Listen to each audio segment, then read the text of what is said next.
Então, gente, o que eu vou fazer aqui vai ser o seguinte, eu vou supor que esse arranjo de engrenagens cilíndricas de dentes helicoidais vai ser utilizado de tal maneira que o eixo de entrada vai ser o eixo de menor diâmetro. Então, supondo que a gente tenha aqui um motor elétrico conectado através desse acoplamento com esse eixo número 1, a gente vai conseguir fazer a análise do fluxo de potência tranquilamente. Então, a gente consegue perceber que nós temos 3 eixos, e como só tem uma entrada de potência e uma saída de potência, a gente consegue identificar que durante a trajetória da potência, essas engrenagens vão servir sempre como um par motor movido. Daí o fluxo de potência seguiria o seguinte caminho: sai do motor, entra pelo acoplamento, e aí a gente teria que descontar o rendimento do acoplamento. Quando entra nesse eixo número 1, a gente sabe que nós temos 2 rolamentos, então a gente teria que descontar o rendimento desse par de rolamentos que suporta esse eixo. A potência vem até o primeiro pinhão, e até esse momento a gente só tem o desconto dos rendimentos do acoplamento de entrada, dos rolamentos que estão nesse eixo. Daí quando a potência sai do centro desse pinhão e passa para essa coroa, imediatamente nessa mudança, a gente desconta o rendimento do engrenamento, conforme eu falei, sempre no elemento movido. Aí a potência vai até o centro da coroa, e quando ela chega no eixo, a gente tem que descontar o rendimento do par de rolamentos que suporta esse eixo. Muito bem, aí a potência caminha até o centro desse pinhão para migrar através do contato dos dentes com a próxima engrenagem. Quando a potência entra na coroa, a gente desconta o rendimento desse engrenamento. E aí na hora que a potência adentra o eixo, a gente desconta o rendimento desse par de mancais que suporta esse eixo, e na hora que a potência está saindo, ela passa por esse acoplamento de saída, e aí a gente desconta também o rendimento desse acoplamento. Agora, vamos fazer da seguinte maneira, vamos fazer uma adoção de que o sentido de rotação do eixo de entrada é no sentido anti-horário. Obviamente, todo mundo que está no mesmo eixo, além de ter o mesmo sentido de rotação, tem a mesma intensidade da rotação. Por isso, a rotação do primeiro pinhão é no sentido anti-horário. Portanto, a rotação nessa coroa será horária. É óbvio, físico, notório que todo mundo está no mesmo eixo, sempre tem o mesmo sentido de rotação e também a mesma intensidade da rotação. Por isso a rotação no segundo pinhão, que eu vou numerar de elemento 3, será horária. A consequência disso é que a rotação na coroa, que eu vou numerar de elemento número 4, é anti-horária. E claro, a rotação do eixo de saída será na mesma intensidade e no mesmo sentido da rotação na coroa. Se você prestar atenção, a gente teve uma redução de rotação nessa trajetória, e essa redução é proporcional às relações de transmissão.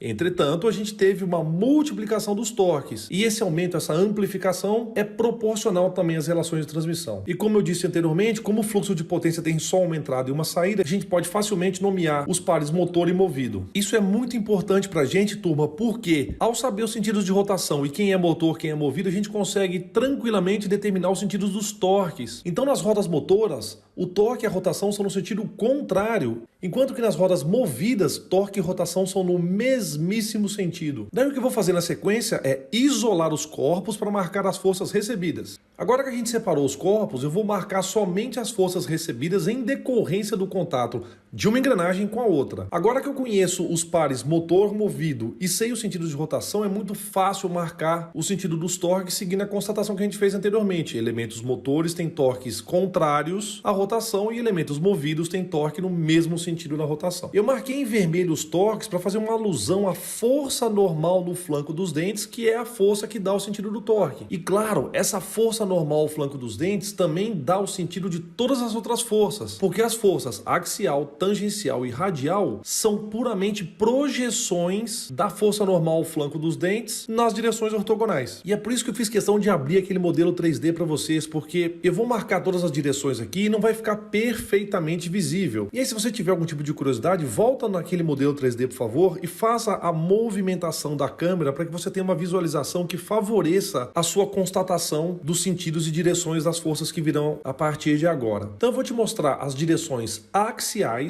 dos eixos de transmissão de potência nos quais as engrenagens estão fixadas. Daí eu vou marcar as direções radiais, e é muito fácil identificar a direção radial, porque a direção radial é uma direção que passa pelo ponto de contato e também pelo raio das engrenagens. Olha aí. E por fim eu consigo marcar as direções tangenciais, que são essas daqui. Claro, e daí foi o que eu falei para vocês, não ficou perfeito, porque o ponto de contato dessas engrenagens não é exatamente onde os eixos estão cruzando. Eu fiz isso só para tentar te mostrar de maneira tridimensional e estática onde esses vetores aparecerão. Então eu peço desculpa se isso não ficou perfeitamente representativo, mas eu gostaria que você tivesse uma ideia tridimensional dessa troca de força. Como a figura ficou bastante poluída, eu vou remover algumas das etiquetas e algumas das marcações que eu fiz fiz para que a gente possa marcar as forças de agora em diante. Olha lá, fiz uma simplificação. Eu gostaria sempre de colocar o vetor força normal em vermelho, porque obviamente a força normal tem que ser perpendicular à direção do dente. Então eu vou fazer isso nesse primeiro pinhão aqui. Por exemplo, eu sei que o dente que está em contato não é esse que eu estou mostrando aqui em cima, mas fica fácil de eu apresentar para vocês essa direção normal aqui. Como eu estou constatando com vocês que o sentido do torque é esse aqui, e a gente vai ter que marcar essa força Fn perpendicular a essa direção, fica muito fácil de você identificar que a força Fn tem que ser para cá. Só que, de novo, não é esse dente que está em contato. O dente vai entrar em contato aqui embaixo. Então, obviamente, esse vetor Fn vai assumir essa direção e esse sentido, só que ali embaixo no contato dos dentes. Por isso que eu insisto, vale muito a pena que você pegue aquele modelo tridimensional, faça uma aproximação e que você consiga entender essas forças sendo marcadas lá. Beleza? Então pensa aqui comigo, por favor. Vamos marcar as forças tangenciais nesse primeiro pinhão aqui. Você concorda comigo que se o torque é nesse sentido, a força tangencial vai ser para cima ou para baixo? É um ou outro. Qual que você escolhe? Ora, a força tangencial, aqui no ponto de contato que você não está conseguindo ver perfeitamente, tem que ser para cima, porque é ela quem dá o sentido do torque. E obviamente se a força tangencial no pinhão é para cima, a força tangencial na coroa tem que ser na mesma direção, mesma intensidade e sentido contrário. Ora, nesse outro par de engrenagens cilíndricas de dentes helicoidais, o contato acontece aqui, ó, nesses pontos. Obviamente, se o torque é nesse sentido, a força tangencial no par 3-4 nesse pinhão tem que dar o sentido do torque. E por ação e reação, a força tangencial na coroa tem que ser para cima. Legal? Então vou agora fazer a marcação das forças utilizando vetores proporcionais e bonitinhos. Assim sua visualização fica mais clara. Gente, a marcação das forças radiais, do meu ponto de vista, é a marcação mais fácil, porque a gente sabe que as forças radiais tendem a separar os centros das engrenagens. Então, a partir do ponto de contato, basta que você aplique forças radiais. Nossa, aqui ficou muito ruim. Esse vetor está apontando para cá, tá tentando separar os corpos. Então, a força radial, como eu disse, no meu ponto de vista, é uma força bem fácil de ser marcada. Vou apagar, colocar bonitinho. E vai olhando que interessante, do ponto de vista dos eixos de transmissão de potência, a gente não acabou ainda, né? Mas você já tem uma noção de quais são os panoramas de forças e aquilo que os bancais terão que suportar para que esse sistema opere normalmente. E aí, finalmente, falta que a gente marque as forças axiais. E aí, gente, para vetorialmente compor força normal ao flanco do dente, essa força axial tem que seguir a força tangencial, naquela direção que é perpendicular ao dente. Então aqui eu vou precisar que você faça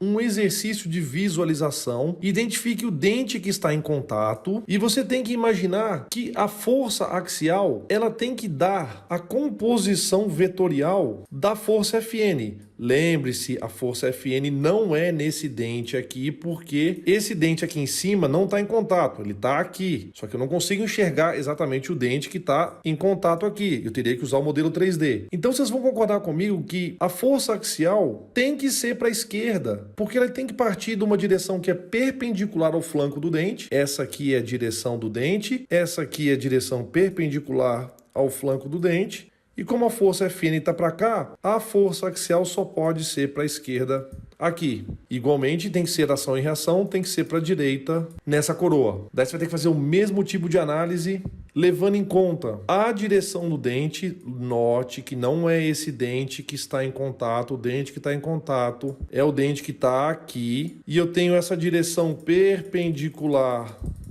a direção do dente, e se a gente sabe que a força tangencial é naquele sentido, a força Fn só pode ser nessa direção e nesse sentido. Então você vai concluir que a força axial está apontando para a direita, e por ação e reação a força axial nessa coroa tem que ser para a esquerda. Então o segredo aqui é você fazer uma análise tridimensional e se acostumar com essa análise vetorial. Eu recomendo fortemente, acho que o segredo é sempre você traçar um eixo matemático na direção do dente, depois traçar uma direção perpendicular a essa direção, e aí você só tem dois caminhos, ou para lá ou para cá. E a decisão que você vai tomar para marcar a força Fn tem que ser, obviamente, no sentido do torque. Ela é quem dá o sentido do torque. E se você fizer isso e imaginar um sólido, ou como se fosse uma flecha, como se fosse um espeto com a ponta bem definida, e você prega isso numa roda, à medida que você gira a roda, o espeto tem que andar junto. E na hora que você faz isso, você tem essa noção tridimensional, você consegue definir as projeções ortogonais de todas as forças. Legal? Então espero que vocês tenham gostado. Na próxima videoaula eu vou começar a falar sobre interferência de dentes em engrenagens cilíndricas e dentes helicoidais.